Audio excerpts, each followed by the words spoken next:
আসসালামু আলাইকুম, ওয়েলকাম করছি রিয়াসাদ আজিম। ভিন্ন ধর্ম মতাদর্শে যারা শুনছেন সবার প্রতি আন্তরিক কৃতজ্ঞতা। মহা গুরুত্বপূর্ণ ডিসকাশন এবং এই আলোচনাটায় যেসব সত্য আপনাদের সামনে উপস্থাপন করব। বাংলাদেশ ক্রিকেট বোর্ড গত 24 ঘন্টায় যেসব ঘটনার মধ্য দিয়ে গেছে, এক কথায় অবিশ্বাস্য।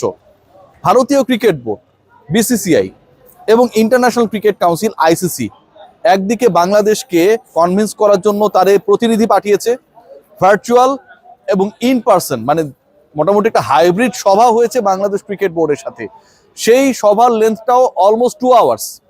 সেই সভা থেকে বেরোনোর পর বাংলাদেশ ক্রিকেট বোর্ড যে সার্কুলেশনটা দিয়েছিল মিডিয়ার কাছে, সেখানটায় বলা হয়েছে এটা অনেক আন্তরিক একটা আলোচনা হয়েছে এবং এই আলোচনাটা অনেক বেশি এটাকে ইন্ডিকেট করে যে বাংলাদেশের বিশ্বকাপ খেলা নিয়ে যে জটিলতা তৈরি হয়েছে সেটা কনস্ট্রাকটিভ ওয়েতে একটা সমাধানের পথে যাবে।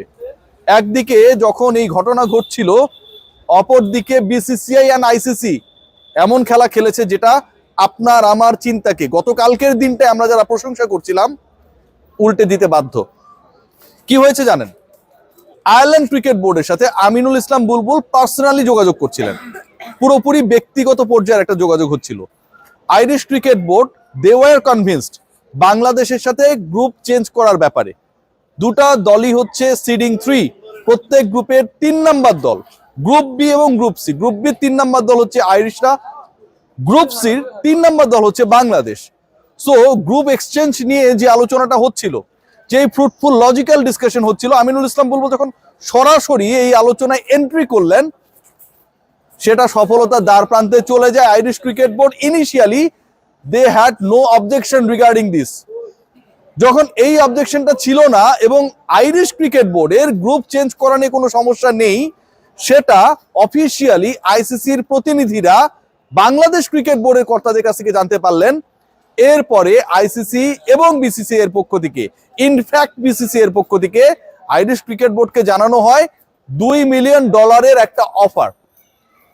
সবগুলোই নতুন তথ্য, সবগুলোই চমকপ্রদ তথ্য।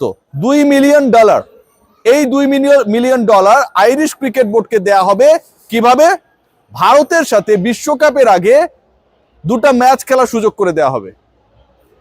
ইন্ডিয়ার সাথে আয়ারল্যান্ড 2টা ম্যাচ খেলবে, টিভি সত্ত্ব, গ্রাউন্ড রাইট, এটা ওটা সবকিছু মিলিয়ে $2 মিলিয়ন একটা প্রস্তাব দেওয়া হয় আইরিশ ক্রিকেট বোর্ডকে। বিনিময়ে তারা বাংলাদেশের সাথে গ্রুপ চেঞ্জ করে ভারতের মাটিতে খেলবে, এই ব্যাপারে যেন রাজি না হয়। ভয়াবহ ঘটনা ঘটেছে এবং সেই ভয়াবহ ঘটনাটা এমন ভাবে ঘটেছে যে আপনি আপ্যায়ন করছেন, বাসায় ডেকে এনেছেন, পোলাও রোস্ট দিয়েছেন, কিন্তু খাবারের মধ্যে বিষ মিশাই দিচ্ছেন। খাইলেন ঠিকই কিন্তু মইরা গেলেন, জীবনের লাস্ট খাবার। ইন্ডিয়া এবং আইসিসি গতকাল থেকে যে ঘটনাটা ঘটিয়েছে, লোক দেখিয়েছে, যেভাবে আমাদের বুঝিয়েছে, আমরা যেভাবে আশাবাদী হয়েছি, ভেতরে খেলা ছিল অন্যটা। বাংলাদেশ ক্রিকেট বোর্ডের সাথে আয়ারল্যান্ড ক্রিকেট বোর্ডের ইনসাইড ডিসকাশনের ডেপথ জানা এবং সেটার ভিত্তিতে আয়ারল্যান্ড যেন কোনোভাবেই রাজি না হয় গ্রুপ শিফটিং এর ব্যাপারে, চেঞ্জের ব্যাপারে, সেটাকে এনশিওর করা। আয়ারল্যান্ড ক্রিকেট বোর্ড বেঁকে বসেছে বাংলাদেশের সাথে ইনিশিয়াল যে পজিটিভ ডিসকাশনটা হয়েছিল সেখানটায়। $2 মিলিয়ন মানে হচ্ছে প্রায় $20 লাখ। $20 লাখ মানে প্রায় 30 কোটি টাকা, বাংলা টাকায় যদি আমরা হিসাব করি। ভাই, পৃথিবীর যে কোনো দল এরকম যদি একটা অফার পায়, এবং সেই অফারটা পাচ্ছে বিসিসি এর কাছ থেকে, বিসিসি এর অপর পিঠ আইসিসির কাছ থেকে, আইসিসি তাদেরকে আশ্বস্ত করছে তোমাদের গ্রুপ চেঞ্জ করা নিয়ে কোনো ধরনের প্রেশার নেই। আয়ারল্যান্ড ক্রিকেট বোর্ড তারা ডিনাই করেছে বিসিবির কাছে they are not in a way, they are not willing to change the groups. তারা এই ব্যাপারে ইচ্ছুক না। এরপরে খেলাটা অন্যরকম খেলা হয়েছে। আগের খেলাটা আমার কাছে মনে হয় যদি রুলেট হয়, পরেরটা হয়েছে জ্যাকপট। এবার বাংলাদেশ গভর্নমেন্টের পক্ষ থেকে পাকিস্তান সরকারের সাথে যোগাযোগ হয়েছে। পাকিস্তান সরকারের সাথে যখন এই কমিউনিকেশনটা হয়েছে, পাকিস্তান সরকার সরকারি পর্যায় থেকে পিসিবির সাথে ডিসকাশন করেছে। বাংলাদেশের ব্যাপার রিজলভ না হওয়া পর্যন্ত Pakistan cricket board they are not final to take part in the upcoming world cup. They will have some rethink. তারা কিছু কিছু বিষয় নতুন করে ভাববে আনলেস অর আনটিল বাংলাদেশের পরবর্তী বিশ্বকাপে খেলা নিয়ে জটিলতা নিরসন না হয়। আয়ারল্যান্ডকে নিয়ে খেলেছে ইন্ডিয়া, বাংলাদেশ এবং Pakistan, government to government, BCB to PCB এই খেলাটা হয়েছে। আমি খুবই নির্ভরযোগ্য সোর্স থেকে এই তথ্যগুলো পেয়ে আপনাদের সাথে শেয়ার করছি এবং যেগুলো আমাদের অবাক করেছে। খেয়াল করে দেখুন যে একটা দেশ, সেই দেশের সরকার ডিসাইড করলো মুস্তাফিজকে বাদ দিতে হবে। একজন মুস্তাফিজের জন্য নাকি হচ্ছে পুরো ইন্ডিয়া গ্যাঞ্জাম লেগে যাবে। সেই দেশের ক্রিকেট বোর্ড কলকাতা নাইট রাইডার্সকে বাধ্য করলো মুস্তাফিজকে বাদ দিতে হবে। সেই মুস্তাফিজকে বাদ দেওয়ার 15 মিনিটের মধ্যে সকল পোস্ট ডিলিটেড।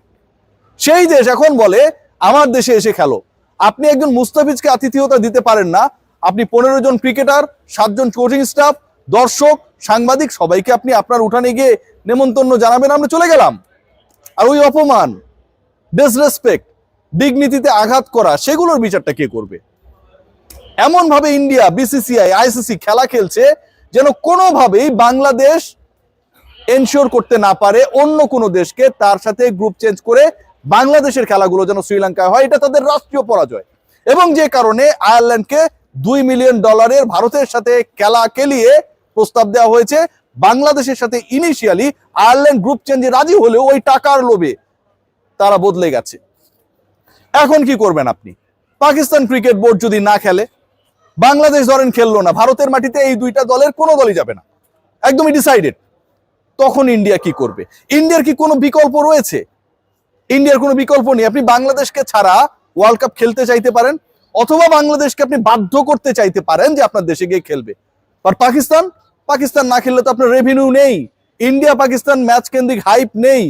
এইবারের ওয়ার্ল্ড কাপটার আয়োজক ইন্ডিয়া স্বয়ং, আপনি সেই লস করবে না। জয়সার কপালে ভাঁজ, শেষ পর্যন্ত কোন দিকে নতুন করে বাংলাদেশ পাকিস্তান কাটবে খাচ, দেখার অপেক্ষা। বাট যে ঘটনাটা ঘটেছে, যেভাবে ঘটেছে, বাংলাদেশ ক্রিকেট বোর্ডের বিশ্বাসের জায়গাটা যেভাবে ভেঙে গেছে, গতকালকে মিটিং করে আইসিসির কর্তারা বাংলাদেশকে বুঝ দিয়ে অপর দিকে আইসিসি আয়ারল্যান্ডকে বলছে যে তুমি কোনোভাবেই খেলতে রাজি হয়েও না, এরকম ঘটনা ঘটায়, এর থেকে দুঃখজনক আর কোনো কিছু হতে পারে না। Aminul Islam Bulbul, he played a very good role, he played a very strong role, এবং এই স্ট্রং রোলটাকে বুলবুল ভাইকে ব্যর্থ করার জন্য এখন একটা পুরো চক্র নেমে গেছে। বাংলাদেশকে যেভাবে হোক ফেইল করাতে হবে। আইসিসি থেকে আসা একজন কর্মকর্তা যখন বাংলাদেশ ক্রিকেট বোর্ডের এত বড় একটা দায়িত্বে চলে যায়, এটাও অনেকের খুজলির কারণ হয়ে গেছে। Let's see what happen, but things is going to be very complex. Bangladesh, Pakistan, BCB, PCB, Bharat, Ireland, ICC, এখানে 7টা পক্ষ তৈরি হয়েছে। সবচেয়ে সহজ সমাধান যেটা হতে পারত, ভারতীয় ক্রিকেট বোর্ড আইরিশদেরকে লোভ দেখিয়ে, $2 মিলিয়ন লোভ দেখিয়ে সেই সহজ সমাধানের পথে যায় নাই। এখন পাকিস্তান যেই গো ধরেছে, আর বাংলাদেশ যদি সেই গ্রুপে পরিবর্তন হয়ে না খেলতে পারে, তাহলে আপকামিং ওয়ার্ল্ড কাপটাই অনিশ্চিত। সবাই ভালো থাকবেন।